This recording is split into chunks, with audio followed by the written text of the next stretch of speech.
नमस्कार दोस्तों, स्वागत है आप सभी का अभी की दुनिया एकेडी चैनल में। आज 31 अक्टूबर 2021 को द हिंदू न्यूज़पेपर के सभी महत्वपूर्ण समाचारों को पढ़ना शुरू करते हैं। लेकिन उससे पहले मैं आपको बताना चाहता कि आज ही के दिन यानी 31 अक्टूबर के दिन ही 1875 ईस्वी में सरदार वल्लभ भाई पटेल जी का जन्म हुआ था और आज ही के दिन 1984 ईस्वी में इंदिरा गांधी जी का निधन भी हुआ था। तो चलिए अब पढ़ते हैं आज के समाचारों। तो आज के समाचारों की जो सबसे बड़ी न्यूज है का टाइटल है PM calls for united fight against COVID at G20। तो चलिए इसे पढ़ते हैं। प्रधानमंत्री ने G20 में कोविड के खिलाफ एकजुट लड़ाई का आह्वान किया। रोम में वैश्विक अर्थव्यवस्था और वैश्विक स्वास्थ्य पर G20 शिखर सम्मेलन के पहले सत्र को संबोधित करते हुए प्रधानमंत्री नरेंद्र मोदी ने कोविड-19 महामारी से लड़ने के लिए एक सहयोगी दृष्टिकोण की आवश्यकता के बारे में बात की। दुनिया की प्रमुख अर्थव्यवस्थाओं के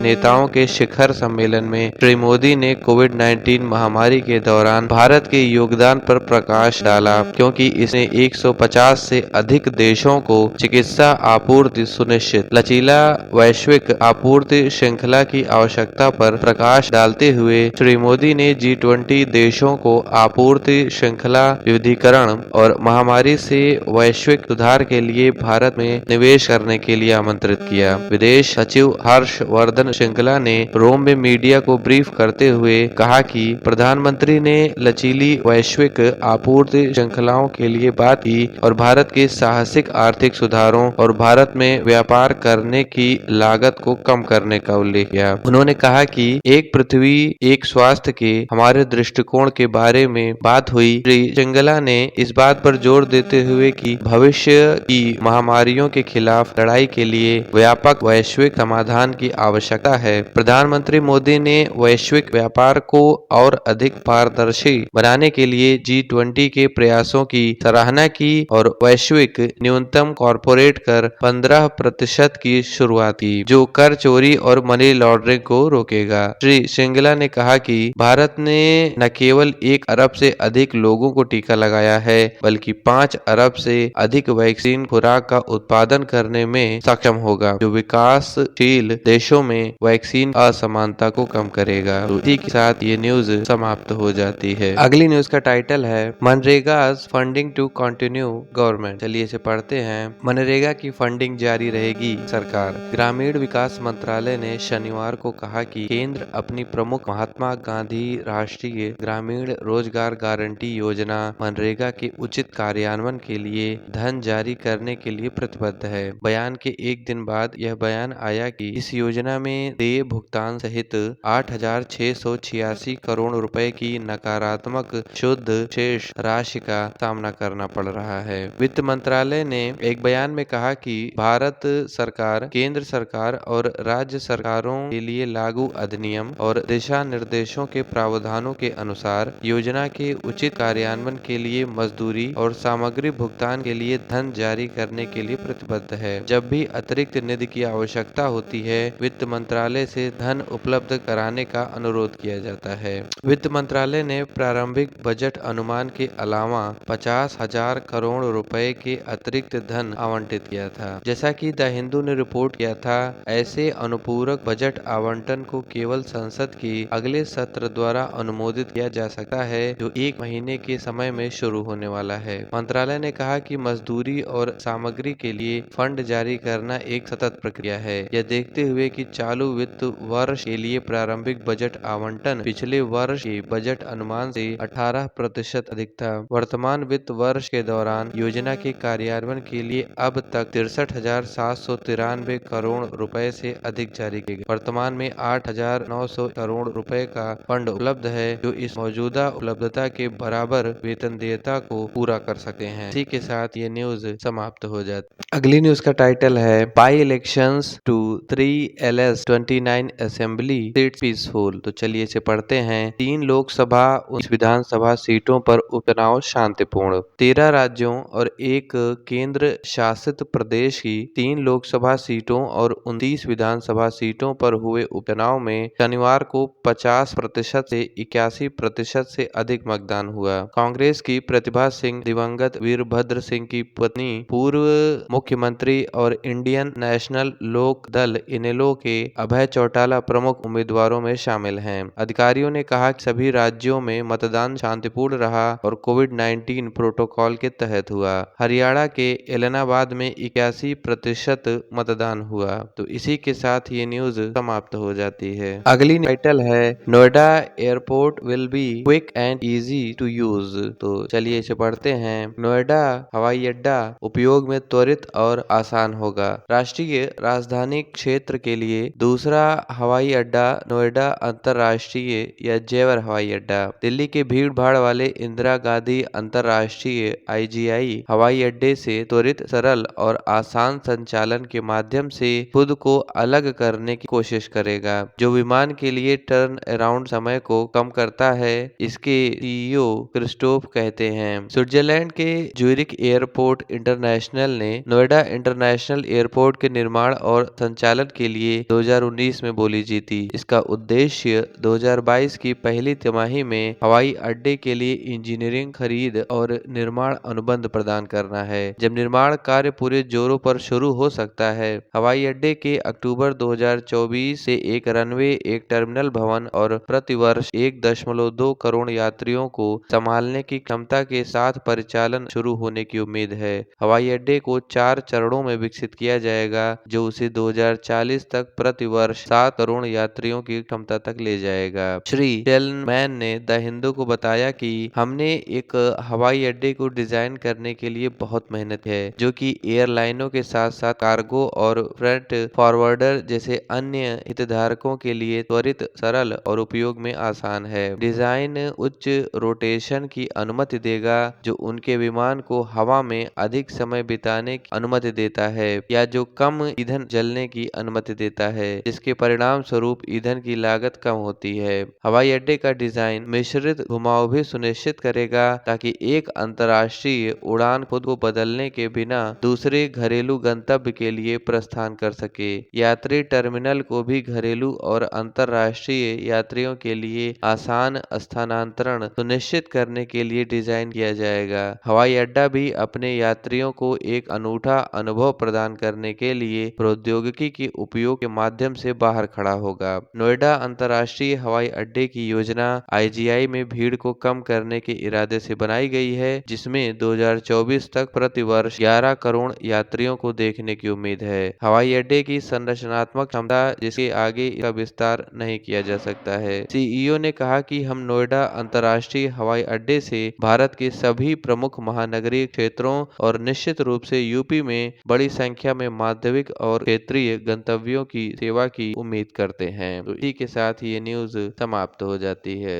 अगली न्यूज का टाइटल है in Bengal's tribal villages art fights कोविड-19। तो चलिए इसे पढ़ते हैं। बंगाल में आदिवासी गांवों में कला कोविड-19 से लड़ती है। इस महीने की शुरुआत में जब पश्चिम बंगाल के शहर दुर्गा पूजा मनाने में व्यस्त थे, राज्य के 5 आदिवासी गांवों में बच्चे कोविड-19 के खिलाफ जागरूकता पैदा करने के लिए अपने घरों की दीवारों को पेंट कर रहे थे, जो शहरी और ग्रामीण दोनों में एक बड़ा खतरा बना हुआ है। 1 अक्टूबर से शुरू हुआ यह अभियान यूनिसेफ के सहयोग से जादवपुर विश्वविद्यालय के सामुदायिक रेडियो द्वारा आयोजित किया जा रहा है और उसे कोलकाता स्थित चलचित्र अकादमी कलाकारों का एक समूह द्वारा निष्पादित किया जा रहा है। हिमांग कल्याण लहरी, जो विश्वविद्यालय में अंतर्राष्ट्रीय संबंध पढ़ाते हैं और सामुदायिक रेडियो के संयोजक हैं, ने हिंदू को बताया महामारी न केवल कई ग्रामीण समुदायों को अलग थलग कर रही थी, बल्कि लोक कला के कई रूपों को भी खतरे में डाल रही थी। लोग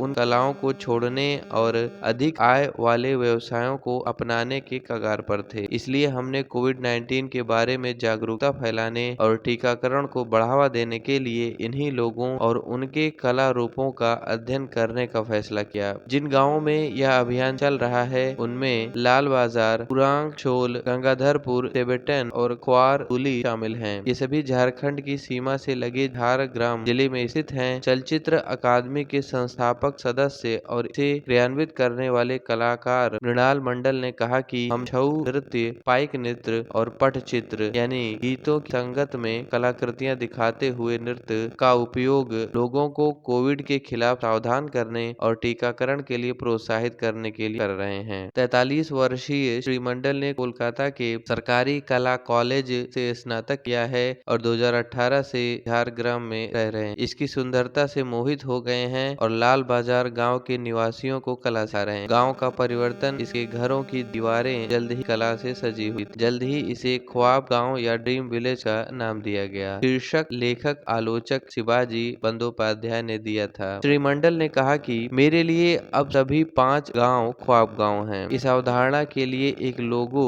प्रसिद्ध कलाकार जोगेंद्र चौधरी द्वारा डिजाइन किया गया है। यहाँ के लोग लोढ़ा, संथाल और कुर्मी जनजातियों के मिश्रण हैं। बहुत शर्मीले लोग और बहुत अच्छे लोग हैं। सामान्य समय में मैं उन्हें कला सिखाता हूँ ताकि वे कला का उपयोग जीवन के स्रोत के रूप कर सकें। लेकिन अब मैं स्वदेशी कलाकारों को भी खींच रहा हूँ और उन्हें अभियान में हमारी मदद करने के लिए कह रहा हूँ। इस तरह हम कई पक्षियों को एक पत्थर से मार रहे हैं। उनकी कला को बढ़ावा देना, उन्हें कुछ आय प्राप्त करना और जागरूकता पैदा करना। पिछले हफ्ते ही हमने शैलिक कलाकार वृंदावन चंदा पूर्वी मेदिनीपुर से और पटचित्र कलाकार धुकुशम चित्रकर पश्चिम मेदिनीपुर से को सम्मानित किया। दोनों वरिष्ठ और प्रतिभाशाली कलाकार जिन्हें वित्तीय मदद की आवश्यकता है। श्री मंडल ने आगे कहा कि वास्तव में हम दिवाली के बाद नए जोश के साथ अभियान को फिर से शुरू करेंगे कि इस दौरान ग्रामीण बंधन का त्योहार मनाते हैं, जब घरों की दीवारों को एक नए कोट के लिए साफ किया जाए। इसी के साथ ये न्यूज समाप्त हो जाते हैं। अगली न्यूज का टाइटल है centre of excellence to come up in Rajasthan forestry training institute. तो चलिए इसे पढ़ते हैं। राजस्थान वानिकी प्रशिक्षण स्थान में बनेगा सेंटर ऑफ एक्सीलेंस। जयपुर में वानिकी और वन्य जीव प्रशिक्षण संस्थान में उत्कृष्टता केंद्र की स्थापना के साथ राजस्थान में वन अधिकारियों के बीच पहली बार जलवायु परिवर्तन विशेषज्ञता विकसित की जाएगी। राज्य सरकार ने सोसाइटी पंजीकरण अधिनियम के तहत नए केंद्र को मंजूरी दी है। Centre for conservation of natural resources, environment protection and climate change के नाम से नई संस्था वन्य जीव रिजर्व और प्राकृतिक संसाधनों के बेहतर संरक्षण के लिए नीति निर्माण में मदद करेगी, जबकि पर्यावरण संरक्षण के उपायों में अंतर्राष्ट्रीय ख्याति के जलवायु परिवर्तन विशेषज्ञों को शामिल करेगी। प्रधान वन एवं पर्यावरण सचिव श्रेया गुहा ने इस सप्ताह की शुरुआत में यहाँ कहा था कि सेंटर ऑफ एक्सीलेंस वन अधिकारियों के अलावा छात्रों, शोधकर्ताओं, शिक्षाविदों और पर्यावरण कार्यकर्ताओं को प्रशिक्षण कार्यक्रम प्रदान करेगा। संस्थान नई सुविधा के साथ खुद को एक विश्व स्तरीय प्रशिक्षण केंद्र के रूप में स्थापित करेगा, सुश्री गुहा ने कहा। बदलते समय और परिस्थितियों की आवश्यकताओं को पूरा करने के लिए दीर्घकालिक प्रबंधन के लिए संस्थान में एक उपयुक्त ढांचा स्थापित किया जाएगा। जलवायु परिवर्तन के प्रभावों पर शोध में लगे देश के प्रतिष्ठित संस्थानों के सहयोग से प्रशिक्षण कार्यक्रम आयोजित किए जाएंगे। राष्ट्रीय सामाजिक वानिकी परियोजना के तहत 1986 में स्थापित वानिकी और वन्य जीव प्रशिक्षण संस्थान वन क्षेत्रों में और आसपास रहने वाले लोगों की आजीविका सुरक्षा सुनिश्चित करते हुए तेजी से घटते वन संसाधनों के प्रबंधन के लिए नीति निर्माण पर राज्य सरकार को सलाह देता रहा है। संस्थान के 2 सहायक परिसर जोधपुर और अलवर में संचालित होते हैं, जो वन विभाग के अग्रिम पंक्ति के कर्मचारियों को प्रशिक्षण प्रदान करते हैं। तो इसी के साथ ये न्यूज समाप्त हो जाती है। अगली न्यूज का टाइटल है July 18 to be observed as TN day. तो चलिए इसे पढ़ते हैं। 18 जुलाई को टीएन दिवस के रूप में मनाया जाएगा। द्रमुक सरकार ने शनिवार को घोषणा की कि 18 जुलाई को तमिलनाडु दिवस के रूप में मनाया जाएगा। एक बयान में मुख्यमंत्री एम.के. स्टालिन ने कहा कि इस पर एक सरकारी आदेश जल्द ही जारी किया जाएगा। 18 जुलाई वह दिन था जब 1967 ईस्वी में तत्कालीन मुख्यमंत्री सी.एन. अन्नादुरई द्वारा पेश किए गए एक प्रस्ताव को मद्रास प्रेसिडेंसी का नाम बदलकर तमिलनाडु करने के लिए विधानसभा में पारित किया गया था। यह याद किया जा सकता है कि पिछली अन्ना द्रमुक सरकार ने घोषणा की थी कि वह 1 नवंबर को 2019 से तमिलनाडु दिवस के रूप में मनाया जाएगा। डीएमके सरकार के फैसले ने कई राजनीतिक दलों, तमिल विद्वान और उत्साही लोगों के प्रतिनिधित्व का पालन किया, जिन्होंने बताया कि मद्रास प्रेसिडेंसी के कुछ हिस्से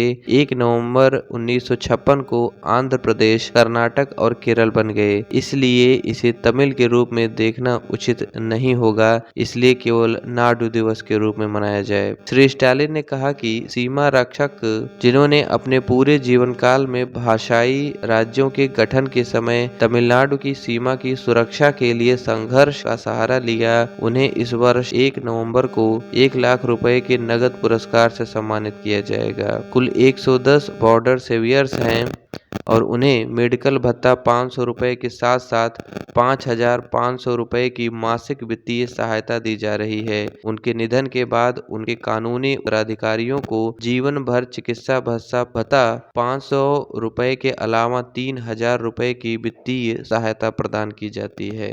तो इसी के साथ ये न्यूज समाप्त हो जाती है।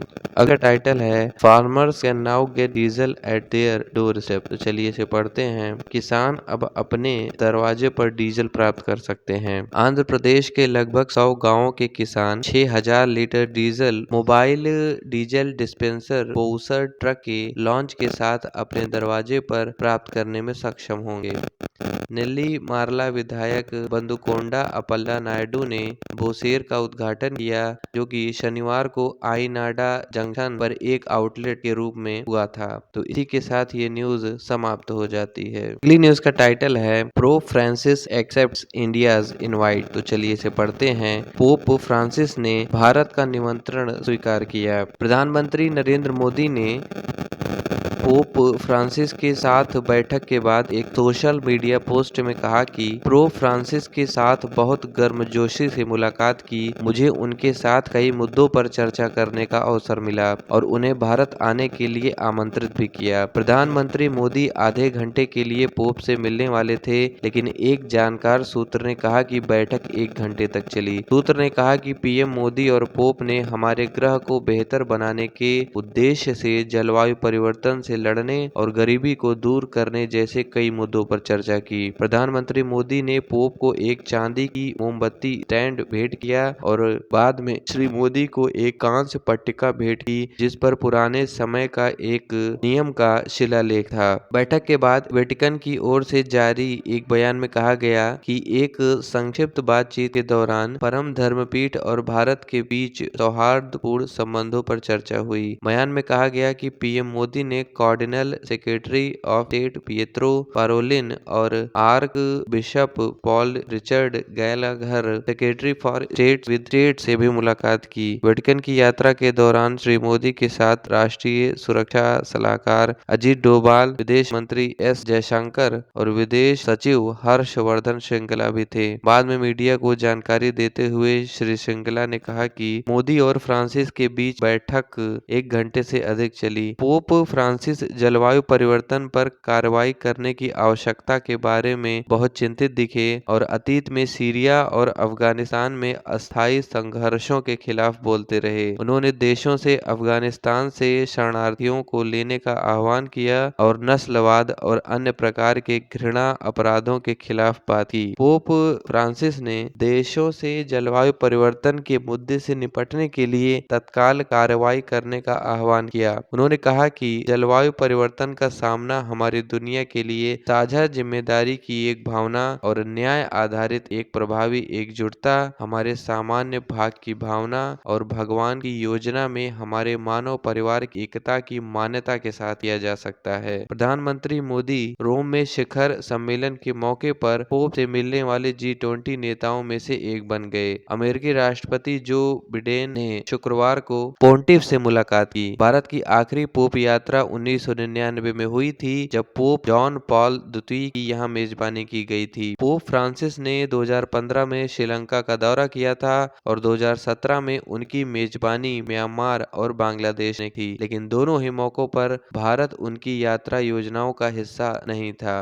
पोप ने इस साल की शुरुआत में अपनी इराक यात्रा के साथ इतिहास दिया, जो युद्धग्रस्त देश की अपनी पहली यात्रा थी। उन्होंने 2019 में संयुक्त अरब अमीरात का भी दौरा किया। तो इसी इसी के साथ ये न्यूज समाप्त हो जाती है। अगली न्यूज का टाइटल है PM calls for united fight against COVID at G20। तो चलिए इसे पढ़ते हैं। प्रधानमंत्री ने G20 में कोविड के खिलाफ एकजुट लड़ाई का आह्वान किया। श्री श्रृंगला ने समझाया कि भारत की वैक्सीन का प्रमाणन WHO के पास लंबित है और WHO के आपातकालीन उपयोग प्राधिकरण से भारत को इस लक्ष्य को पूरा करने में मदद मिलेगी। श्री मोदी ने G20 से इतर फ्रांस के राष्ट्रपति इमैनुअल मैक्रों से मुलाकात भी की। फ्रांस ने यूरोपीय संघ की इंडो पैसिफिक रणनीति को विकसित करने में महत्वपूर्ण भूमिका निभाई है। दोनों नेता क्षेत्र में नियम आधारित व्यवस्था के लिए सहयोग करने पर सहमत हुए हैं। श्री श्रृंगला ने ऐसा कहा। श्री मोदी ने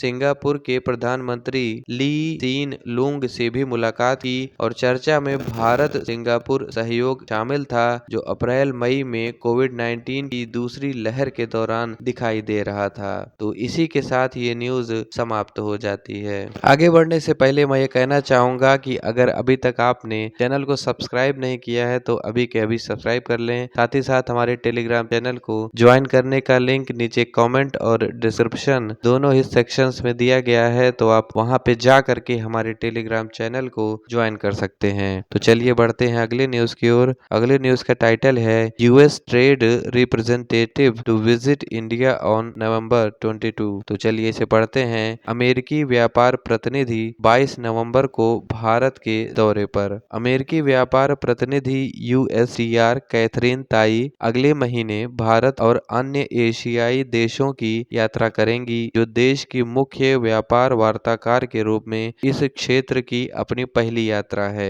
सुश्री ताई और डिप्टी USTR सारा बियांची भारत प्रशांत क्षेत्र के लिए अस्थायी अमेरिकी प्रतिबद्धता पर चर्चा करने और प्रमुख सहयोगियों और भागीदारों के साथ व्यापार और आर्थिक संबंधों को मजबूत करने के लिए सरकारी अधिकारियों और हितधारकों के साथ बैठक करने के लिए टोक्यो, सियोल और नई दिल्ली की यात्रा करेंगे। अधिकारी 22 नवंबर को नई दिल्ली में होंगे और 24 नवंबर को वाशिंगटन लौटेंगे। वे 15 नवंबर को टोक्यो और 18 नवंबर को सियोल में होंगे, ऐसा घोषणा में कहा गया है। यह यात्रा संभवतः दोनों देशों के व्यापार नीति मंच को फिर से शुरू करने के इरादे से जुड़ी हुई है। पिछले महीने प्रधानमंत्री नरेंद्र मोदी की व्हाइट हाउस की यात्रा के बाद एक संयुक्त बयान में कहा गया कि दोनों देश 2021 के अंत से पहले भारत अमेरिका व्यापार नीति मंच को फिर से संगठित करने के लिए तत्पर हैं, ताकि व्यापार संबंधी चिंताओं को दूर करके द्विपक्षीय व्यापार संबंधों को बढ़ाया जा सके। व्यापार संबंधों के भविष्य के लिए महत्वाकांक्षी साझा विजन विकसित करने और व्यापार संबंधों को बढ़ाने के लिए विशिष्ट क्षेत्र। फिर भी पिछले महीने ओवल ऑफिस में प्रेस के सामने टिप्पणी के दौरान श्री मोदी ने व्यापार को उठाया, लेकिन अमेरिकी राष्ट्रपति जो बाइडेन ने इसका उल्लेख नहीं किया। विश्व व्यापार संगठन WTO में बौद्धिक संपदा अधिकारों की छूट के माध्यम से कोविड-19 टीकों और चिकित्सा विज्ञान के लिए वैश्विक पहुंच को बढ़ाना सुश्री ताई की यात्रा के दौरान आने की उम्मीद है। भारत और दक्षिण अफ्रीका द्वारा पेश किए गए विश्व व्यापार संगठन के प्रस्ताव को बाइडेन प्रशासन का समर्थन प्राप्त है। नई दिल्ली में चर्चा व्यापक होने की संभावना है, जैसा कि USTR के बयान में सुझाया गया है। जिन मुद्दों पर संबंधों को चुनौती दी गई है उनमें ट्रंप के वर्षों के दौरान अमेरिका के तरजीही व्यापार कार्यक्रम, वरीयताओं की सामान्यीकृत प्रणाली या GSP तक भारत की पहुंच,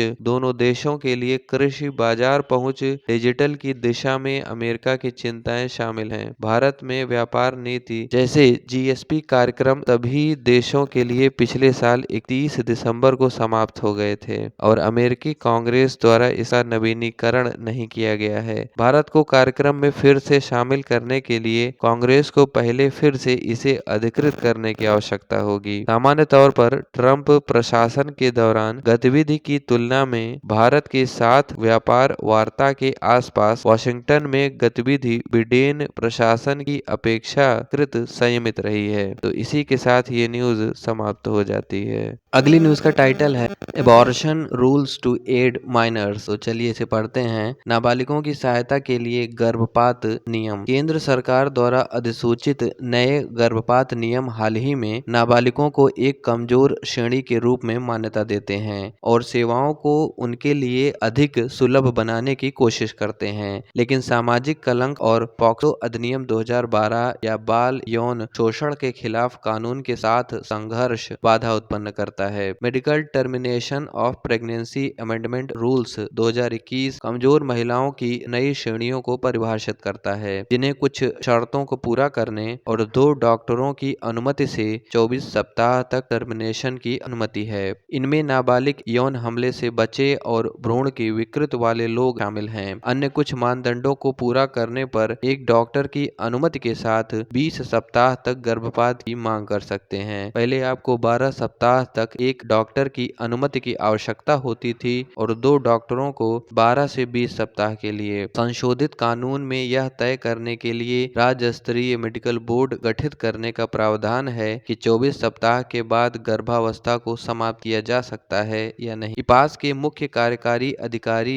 विनोज मैनिंग कहते हैं कि नाबालिगों को एक विशेष श्रेणी के रूप में शामिल किया गया था क्योंकि यह पाया गया था कि उनमें से बड़ी संख्या में 20 सप्ताह से अधिक गर्भधारण को समाप्त करने की अनुमति के लिए अदालतों का दरवाजा खटखटाया जा रहा था। भ्रूण की असामान्यताओं और बलात्कार से बचे लोगों के बाद वे तीसरी सबसे बड़ी श्रेणी थी। इसके अलावा यदि आप सामाजिक संदर्भ को देखें तो नाबालिगों के मामले में गर्भधारण का पता लगाने में देरी हो जाती है और फिर उसके बाद बातचीत करने और प्रासंगिक देखभाल की आवश्यकता और अधिक कठिन हो जाती है। किशोर सेक्स को लेकर कलंक से लड़ने की आवश्यकता है। गर्भ निरोधक सेवाएं शायद ही कभी किशोरों तक पहुंचती हैं। चिकित्सा व्यवसायी भी सेवाएं प्रदान करने में पॉक्सो अधिनियम 2012 द्वारा उत्पन्न बाधाओं पर खेद व्यक्त करते हैं। अधिनियम की धारा 19 में किसी भी व्यक्ति को यौन संबंध में शामिल नाबालिग के बारे में पता होना चाहिए कि वह स्थानीय पुलिस को मामले की रिपोर्ट करे, भले ही यह सहमति से किया गया कार्य था, क्योंकि कानून सहमति की आयु 18 वर्ष निर्धारित करता है। पूनम उत्तरेजा, जो कि पॉपुलेशन फाउंडेशन ऑफ इंडिया की कार्यकारी निदेशक हैं, वे कहती हैं कि जबकि सरकार ने नाबालिगों के लिए ऊपरी सीमा 24 सप्ताह तक बढ़ा दी है, हम नहीं जानते कि इस कदम से कितनी मदद मिलेगी, क्योंकि किशोर लड़कियों को अंतिम समय में अपनी गर्भावस्था के बारे में पता चलता है जब उन्हें मेडिकल बोर्ड में जाने के लिए मजबूर किया जाएगा। हमें युवाओं के लिए और अधिक करने की जरूरत है। हमें सेक्स करने के बारे में जानकारी रखने और गर्भ निरोधक तक पहुंच सुनिश्चित करने और कम निर्णय लेने की आवश्यकता है ताकि वे गर्भपात आवश्यकता को व्यक्त करने में देरी न करें। डॉक्टर नोजर शेरियार, पूर्व महासचिव और MTP chair federation of obstetric and gynaecologist societies of India, कहते हैं इस बात के सबूत हैं कि पॉक्सो के परिणाम स्वरूप गर्भपात चाहने वाले नाबालिगों के प्रतिशत में नाटकीय गिरावट आई है। हमें पुलिस उत्पीड़न के डर के बिना एक नाबालिग को सुरक्षित समाप्ति की अनुमति देने के लिए एक समाधान खोजना होगा। यह स्वीकार करते हुए कि पॉक्सो डॉक्टरों के लिए एक ठंडा कारक पेश करता है, श्री मैनिंग कहते हैं कि चुनौती उन्हें शिक्षित करने में है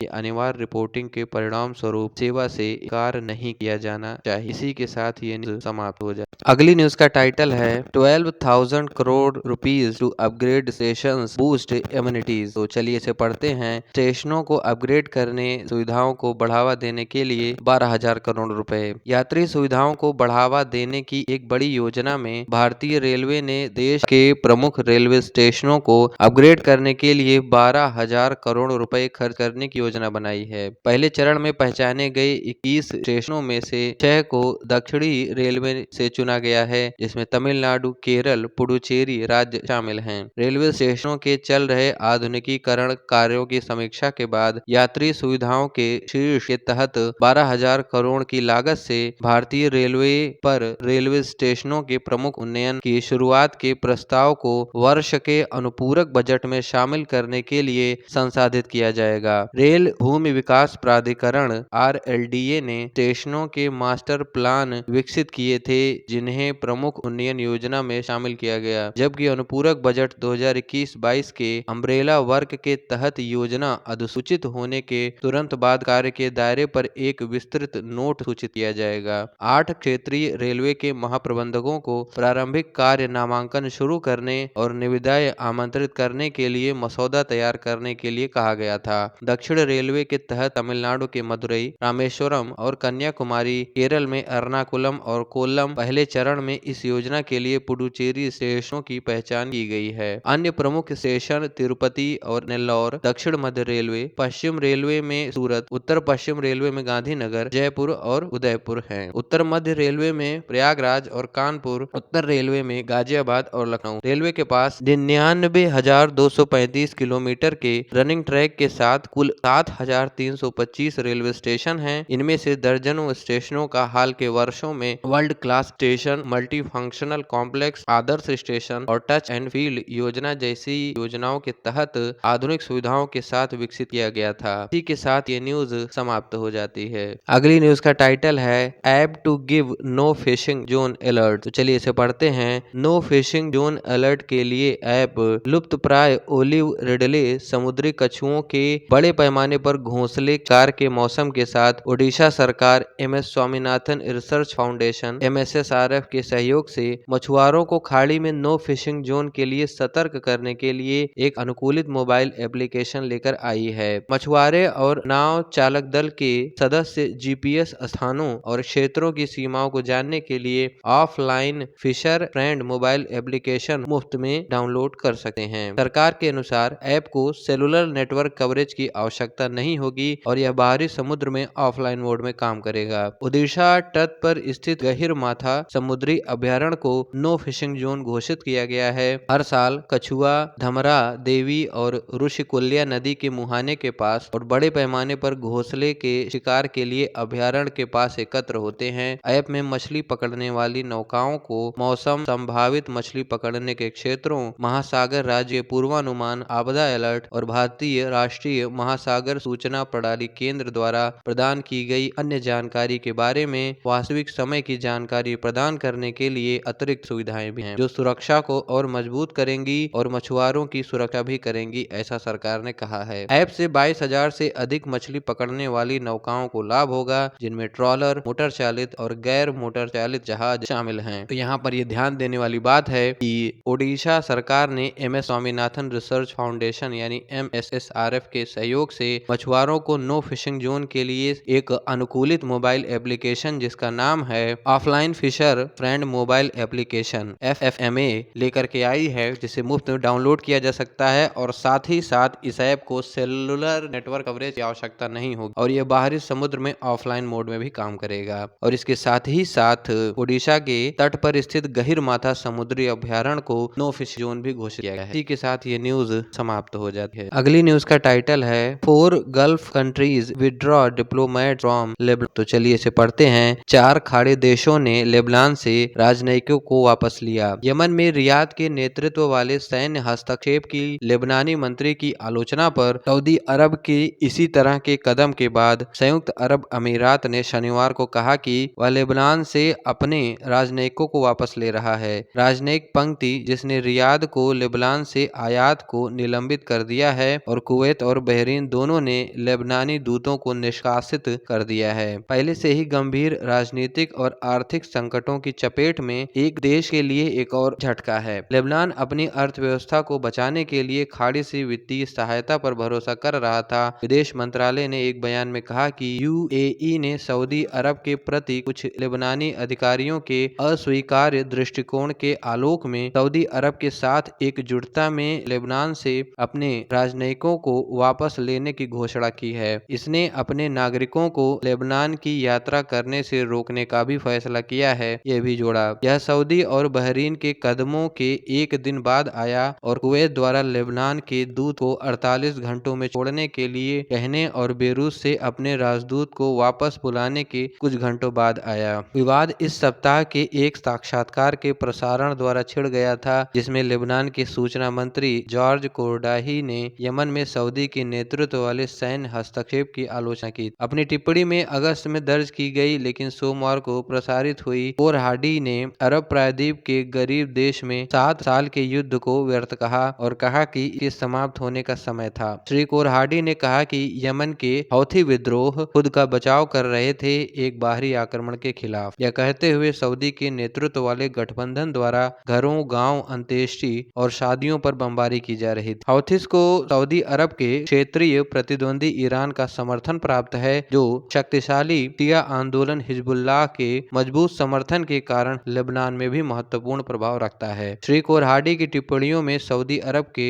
शुक्रवार की घोषणा में अपने राजदूतों को वापस बुला लिया गया और उसने बेरूत की दूत को रियाद छोड़ने के लिए 48 घंटे का समय दिया है। मंत्री के शब्दों ने उन्हें इस्तीफा देने या बर्खास्त करने का आह्वान किया है। इसी के साथ ये न्यूज समाप्त हो जाती है। अगली न्यूज का टाइटल है कोविड-19 outbreak in China developing rapidly, official says. चीन में कोविड-19 को तेजी से विकसित हो रहा है, अधिकारी कहते हैं। चीन के नवीनतम कोविड-19 का प्रकोप तेजी से विकसित हो रहा है, एक स्वास्थ्य अधिकारी ने कहा है, क्योंकि अधिकारियों ने विदेशों से आने वाले वायरस के कारण पूर्वोत्तर सीमावर्ती शहर में बढ़ते संक्रमण के बीच प्रवेश के बंदरगाहों पर उच्च सतर्कता की मांग की है। राष्ट्रीय स्वास्थ्य आयोग एनएससी के आंकड़ों से पता चलता है कि 17 से 29 अक्टूबर तक पुष्टि किए गए लक्षणों वाले कुल 377 घरेलू स्तर पर संक्रमित मामले सामने आए। चीन ने इस साल प्रकोपों की एक श्रृंखला का सामना किया है, क्योंकि इसमें बड़े पैमाने पर 2020 की शुरुआत में राष्ट्रीय प्रसार शामिल था। एनएससी के प्रवक्ता एमआई फेंग ने शनिवार को कहा कि पिछले 14 दिनों के भीतर 14 प्रांतीय क्षेत्रों ने स्थानीय रूप से प्रसारित नए मामलों या स्पर्शोन्मुख वाहकों की सूचना दी है। उन्होंने कहा कि प्रकोप अभी भी तेजी से विकसित हो रहा है और वायरस नियंत्रण की स्थिति गंभीर और जटिल है। रूस के साथ सीमा पर अमूर नदी के चीन के किनारे स्थित 1.3 मिलियन लोगों का एक छोटा पूर्वोत्तर शहर हेहे ने 29 अक्टूबर के लिए 26 स्थानीय मामलों की सूचना दी। 28 अक्टूबर को 9 से तेज वृद्धि और 27 अक्टूबर को सिर्फ 1। तो इसी के साथ ये न्यूज समाप्त हो जाती है। अगली न्यूज का टाइटल है scientist find a mineral seen in the depths of the earth in a meteorite. तो चलिए इसे पढ़ते हैं। वैज्ञानिकों को एक उल्कापिंड में पृथ्वी की गहराई में देखा गया खनिज मिला है। आईआईटी खड़गपुर के शोधकर्ताओं के नेतृत्व में एक अध्ययन के प्रमुख निष्कर्ष हमें पृथ्वी के गठन और विकास को समझने में मदद कर सकते हैं। उन्होंने 22 मई 2012 को महाराष्ट्र के नागपुर जिले के कटोल शहर के पास गिरे एक उल्कापिंड का अध्ययन किया, जिसमें पहली बार खनिज प्रिज्मेनाइट की शिराओं की उपस्थिति की रिपोर्ट की गई है, जो पृथ्वी के आंतरिक भाग में सबसे प्रचुर मात्रा में खनिज है। काटोल L6 चोंड्राइट उल्कापिंड के भीतर है। यह खोज चंद्रमा बनाने वाली विशाल प्रभाव परिकल्पना के प्रमाण को जोड़ती है। सुजय घोष, जो कि भूविज्ञान और भूभौतिकी विभाग, भारतीय प्रौद्योगिकी संस्थान के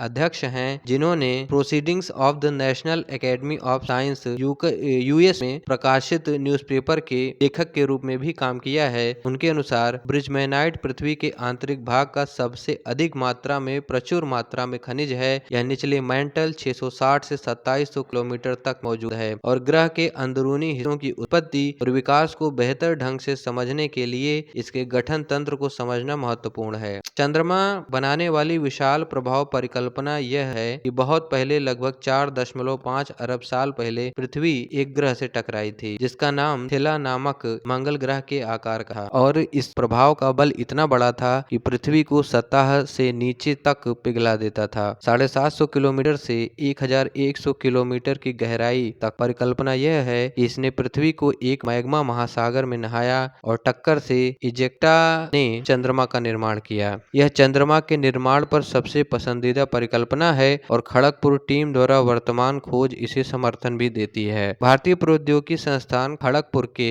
भूविज्ञान और भूभौतिकी विज्ञान के विभाग के शोध विद्वान और पेपर के लेखक किशन तिवारी ने बताया कि पृथ्वी अतीत में मैग्मा का एक महासागर था। भारी लोहा और निकिल कोर में चला गया, जबकि हल्का सिलिकेट मेटल में रहा। यहाँ पर ध्यान देने वाली बात है, पृथ्वी मैग्मा का एक महासागर था जिसमें भारी लोहा और निकिल कोर में था, जबकि हल्का सिलिकेट मेटल में रहा। उल्कापिंड का अध्ययन करके हम पृथ्वी और अन्य ग्रहों के गठन के बारे में अधिक जानकारी समझ सकते। घोष कहते हैं कि ब्रिजमैनाइट में magnesium, iron, calcium, aluminium oxide होता है और इसमें पैरोसाइट संरचना होती है। वे आगे कहते हैं कि जबकि अन्य उल्कापिंडों में टेनहम और तुईजोहु उल्कापिंडों में प्राकृतिक ब्रिजमैनाइट की क्रिस्टल संरचना की सूचना दी गई है। उनकी रासायनिक संरचना 660 और 2700 किलोमीटर की गहराई के बीच पृथ्वी के आंतरिक भाग में मौजूद स्थलीय ब्रिजमैनाइट पूरी तरह मेल नहीं खाती है। डॉक्टर घोष कहते हैं कि हमारे निष्कर्षों ने यह समझने के लिए कई अन्य प्रगति की है कि पृथ्वी का कोर लगभग 4.5 अरब साल पहले कैसे बना। यह खोज गहरी पृथ्वी में उच्च दबाव चरण परिवर्तन तंत्र की जांच मदद कर सकती है, जिसे समूह भविष्य के अध्ययन में जारी रखने की योजना बना रहा है। इसी के साथ साथ न्यूज समाप्त। अगली न्यूज का टाइटल है Asian spider seen in Georgia. तो चलिए इसे पढ़ते हैं। जॉर्जिया में देखी गई एशियाई मकड़ी। पूर्वी एशिया के मूल निवासी एक बड़े मकड़ी इस साल पूरे उत्तरी जॉर्जिया में बिजली लाइनों, पोर्च और सब्जी पैच पर अपना मोटा सुनहरा वह फैलाया है। एक प्रसार जिसने कुछ अनियंत्रित घर मालिकों को घर के अंदर प्रेरित किया है और चिंतित सोशल मीडिया पोस्ट की बाढ़ को प्रेरित किया है। जापान, चीन, कोरिया और ताइवान में जोरो मकड़ी ट्राइकोनेफिला क्लेवाटा आम है। जोरो मादाओं के शरीर पर रंगीन पीले, नीले और लाल निशान होते हैं। यह बिल्कुल स्पष्ट नहीं है कि पहली जोरो मकड़ी अमेरिका में कैसे और कब आई या इस साल वे इतनी प्रचुर मात्रा में क्यों हैं। लब्बो लुआब यह है कि कई चीजें अज्ञात हैं। अधिकांश जोरोस के नवंबर के अंत तक मरने की उम्मीद है, लेकिन वे अगले साल उतनी ही बड़ी या उससे भी बड़ी संख्या में लौट सकते हैं। हालांकि वैज्ञानिकों का कहना है कि किसी भी निश्चितता के साथ भविष्यवाणी करना मुश्किल है। तो इसी के साथ ये न्यूज समाप्त हो जाती है। अगली न्यूज का टाइटल है पियरिंग एट जोब। तो चलिए इसे पढ़ते हैं। जोब में झांकना। बृहस्पति अपनी बधी हुई स्थिति के लिए जाना जाता है। सफेद धारियों की जोनों के रूप में जाना जाता है और गहरे लाल रंग के बेल्ट के रूप में जाना जाता है। माइक्रोवेव रेडियोमीटर का उपयोग करते हुए जूनो जांच ने पाया कि बृहस्पति के बेल्ट और क्षेत्रों की उपस्थिति या चमक बादलों के आधार के पास उलट जाती है, क्योंकि चमक या तो वातावरण की गर्मी या अमोनिया की उपस्थिति से संबंधित है। शोधकर्ताओं का मानना है कि बृहस्पति के वातावरण में गहराई तक जाने पर इनमें से कोई भी पैरामीटर उलट जाता है। तो इसी के साथ ये न्यूज समाप्त हो जाती है। अगली न्यूज का टाइटल है प्रोग्रेस ऑफ अल्जाइमर्स। तो चलिए इसे पढ़ते हैं। अल्जाइमर की प्रगति। साइंस एडवांस में प्रकाशित कैम्ब्रिज विश्वविद्यालय के शोधकर्ताओं के नेतृत्व में नया शोध अल्जाइमर के लिए एक अलग मार्ग खोजता है। एक बिंदु में उत्पन्न होने और एक श्रृंखला के रूप में फैलने और मस्तिष्क की कोशिकाओं को मारने के बजाय उन्होंने पाया कि रोग विभिन्न बिंदुओं पर जल्दी पहुंच जाता है। रोग की इस प्रगति पर उन्होंने कहा कि यह जल्द से जल्द कोशिकाओं को मारता है। शोधकर्ताओं ने पोस्टमार्टम ब्रेन सैंपल और जीवित मरीजों के पीईटी स्कैन का भी इस्तेमाल किया। तो इसी के साथ ये न्यूज समाप्त हो जाती है। अगली न्यूज का टाइटल है सेंट ऑफ डेंजर। तो चलिए इसे पढ़ते हैं। खतरे की गंध। घ्राण अंग नेटवर्क मनुष्यों को लाखों गंधों के बीच अंतर करने में मदद करता है। स्वीडन के कारोलिंस्का इंस्टीट्यूट के एक अध्ययन ने पहली बार घ्राण बल संकेतों का मापन सक्षम किया है और यह देखा है कि जब कोई व्यक्ति अप्रिय गंध का सामना करता है तो मस्तिष्क में क्या होता है। शोधकर्ताओं ने पाया कि सकारात्मक गंधों की तुलना में नकारात्मक गंधों को पहले संसाधित किया जाता है। तो इसी के साथ ये न्यूज समाप्त हो जाती है। अगली न्यूज का टाइटल है India's $5 trillion goal set back by 3 to 5 years। तो चलिए इसे पढ़ते हैं। भारत का $5 करोड़ का लक्ष्य 3 से 5 साल पीछे। 2024-25 तक $5 ट्रिलियन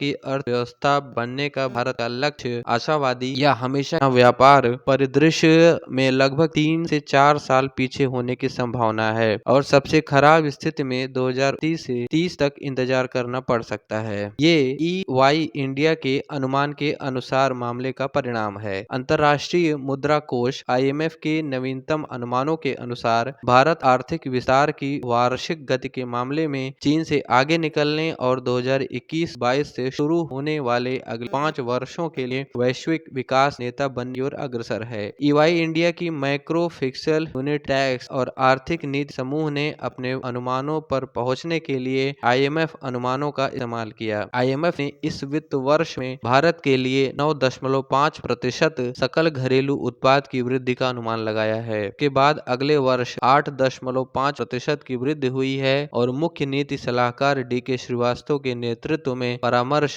प्रमुख की अर्थव्यवस्था टीम ने माना कि यह मध्यम अवधि में 6% की वास्तविक GDP वृद्धि का संकेत देता है। EY इंडिया ने एक रिपोर्ट में कहा कि यह अभी भी 2007 से 2008 से 2010-2011 के 4 वर्षों के दौरान 7% की प्रवृत्ति विकास दर के पिछले शिखर से कम है। अगर हम इस वर्ष के लिए 9.5% और 2022 से 23 के लिए 8.5% की अनुमानित वृद्धि को शामिल करते हैं, प्रवृत्ति वृद्धि दर 2022-23 तक केवल 4.9% तक बढ़ जाती है। यह कहते हुए कि यह आवश्यकता का सुझाव देता है मध्यम अवधि में प्रवृत्ति वृद्धि दर को 7% या उससे अधिक तक उठाने की पहल की आवश्यकता है। फर्म के अर्थशास्त्रियों ने कहा कि एक संदर्भ बिंदु के रूप में हम उस संभावित वर्ष पर विचार करते हैं जिसके द्वारा भारतीय अर्थव्यवस्था 3 वैकल्पिक परिदृश्यों में $5 ट्रिलियन के आंकड़े तक पहुंच जाएगी या सिर्फ पार कर जाएगी। हमारे बेंचमार्क समाधान में हम 2026 से 27 तक वास्तविक और नाम मात्र जीडीपी वृद्धि के लिए IMF अनुमानों का उपयोग करते हैं। विनिमय दर के अनुमान भी IMF से लिए गए हैं। निराशावादी परिदृश्य में बेंचमार्क समाधान की तुलना में 2022 से 23 से वास्तविक सकल घरेलू उत्पाद की वृद्धि 1% अंक कम हो जाएगी। अन्य पैरामीटर अर्थात निहित मूल्य डिफ्लेटर आधारित मुद्रास्फीति और विनिमय दर मूल्यह्रास को बेंचमार्क समाधान के समान स्तर पर रखा जाता है। इस मामले में क्रॉस ओवर पॉइंट एक साल आगे बढ़कर 2019 से 30 हो जाता है। आशावादी परिदृश्य में बेंचमार्क समाधान की तुलना में 2022 से शुरू होने वाले वास्तविक जीडीपी वृद्धि में 1% की वृद्धि हुई है। इस मामले में भारत 2027-28 तक $5 ट्रिलियन के निशान तक पहुंच जाता है। EY टीम ने अपनी अक्टूबर की रिपोर्ट में भारत और वैश्विक अर्थव्यवस्था को पोस्ट कोविड रिकवरी के विकसित होने के संदर्भ में एक अध्याय में निष्कर्ष निकाला है। निजी निवेश में भीड़ की मदद के लिए सार्वजनिक क्षेत्र के निवेश में तेजी का आह्वान करते हुए EY ने 2010-2011 में जीडीपी के 39.8% के शिखर से 2020 में अनुमानित 29.3% तक समग्र निवेश दर में गिरावट की प्रवृत्ति को उलटने की आवश्यकता पर बल दिया। इन प्रवृत्तियों से संकेत मिलता है कि प्रवृत्ति वृद्धि दर को 7% या उससे अधिक तक बढ़ाने के लिए और अधिक नीतिगत पहल की आवश्यकता है। तो इसी के साथ ये न्यूज समाप्त हो जाती है। अगली न्यूज का टाइटल है local growers yet to savour rising global coffee prices. तो चलिए इसे पढ़ते हैं। स्थानीय उत्पादकों को अभी वैश्विक कॉफी की बढ़ती कीमतों का स्वाद नहीं लेना है। कॉफी की कटाई शुरू होने में कुछ सप्ताह शेष हैं। अंतर्राष्ट्रीय बाजार में रोबस्टा कॉफी की कीमतों में असमानता और दक्षिणी भारत में उत्पादकों के बीच चिंता का एक प्रमुख कारण बन गया है। हालांकि भारत में कॉफी की कीमत आमतौर पर अंतर्राष्ट्रीय बाजारों विशेष रूप से लंदन के बाजार पर आधारित होती है, लेकिन व्यापार के सूत्रों के अनुसार विदेशों में उपज की कीमतों में आनुपातिक वृद्धि अभी तक स्थानीय बाजार में दिखाई नहीं दे रही है। अंतर्राष्ट्रीय बाजार में जहां रोबस्टा कॉफी की कीमत में करीब $70 प्रति टन की बढ़ोतरी हुई है, वहीं भारतीय बाजार में अभी यह बढ़ोतरी नहीं दिखी है। कॉफी बोर्ड के आंकड़ों के मुताबिक अंतर्राष्ट्रीय बाजार में उपज AB ग्रेड की कीमत 29 अक्टूबर को ₹165 प्रति किलोग्राम थी, लेकिन यहां उत्पादकों को केवल ₹140 प्रति किलोग्राम मिल रहा था। व्यापार सूत्रों ने तर्क दिया कि असमानता का संभावित कारण कुछ अंतर्राष्ट्रीय खरीदारों द्वारा मूल्य कार्टेलाइजेशन था। के अलावा भारत में खरीदारों की संख्या अपेक्षाकृत कम थी क्योंकि वहां कटाई का मौसम दिसंबर के अंत तक ही शुरू होगा, उन्होंने कहा। बोर्ड के अंतिम अनुमानों के अनुसार 2020-21 के दौरान भारत में कुल कॉफी का उत्पादन 3.60 लाख टन रहा, जिसमें 2.35 लाख टन रोबस्टा शामिल है। इसमें से 1.64 लाख टन थोड़ा से अधिक निर्यात किया गया। हाल ही में केंद्र ने निर्यात को बढ़ावा देने के लिए कॉफी क्षेत्र के लिए RODTEP निर्यात उत्पादकों पर शुल्क और करों का रिफंड योजना का विस्तार किया, लेकिन उत्पादक उत्साहित नहीं थे, सूत्रों ने कहा। यह आरोप लगाते हुए कि कुछ अंतर्राष्ट्रीय खिलाड़ी कीमतों में वृद्धि नहीं करके मुनाफा बढ़ाने की कोशिश कर रहे थे। व्यापार सूत्रों ने इस तरह के शोषण को रोकने के लिए केंद्रीय वाणिज्य मंत्रालय के हस्तक्षेप की मांग की। तो इसी के साथ ये न्यूज समाप्त हो जाती है। अगली न्यूज का टाइटल है green power transmission units auction gain speed. चलिए इसे पढ़ते हैं। हरित विद्युत पारेषण इकाइयों की नीलामी में तेजी आई। भारत में विद्युत पारेषण परियोजना से संबंधित नीलामियों में नवीकरणीय ऊर्जा में देश की क्षमता वृद्धि का समर्थन करने के लिए गति प्राप्त हो रही है। विद्युत मंत्रालय, केंद्रीय विद्युत प्राधिकरण CEA और क्रिसिल की एक रिपोर्ट